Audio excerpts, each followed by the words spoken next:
আসসালামু আলাইকুম বন্ধুরা, আবার আমি লাইভে এলাম। তারাবির নামাজের নিয়তটা বলে দিচ্ছি। নওয়াইতুয়ান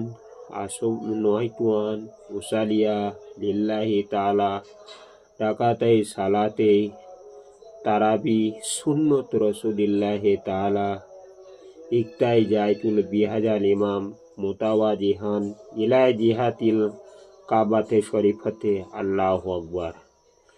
এটা ছেলেদের বললাম, যেনারা ইমামের পেছনে নামাজ পড়বেন তেনাদের জন্য বললাম।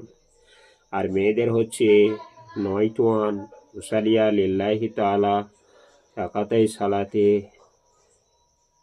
তারাবি সুন্নত রসুলিল্লাহি তাআলা মুতাওয়াজিহান ইলা জিহাতিল কাবাতে শরীফতে আল্লাহু আকবার। এরকম যেন সকলেই যেন এরকম করে নিয়ত করবেন। তারপরে নামাজ এমনি করে 20 রাকাত তারাবির নামাজ শুরু হয়ে যাবে, শুরু থেকে শেষ হয়ে যাবে। 10 বার নিয়ত, 5 বার মোনাজাত। আসসালামু আলাইকুম ওয়া রাহমাতুল্লাহি ওয়া বারাকাতুহু।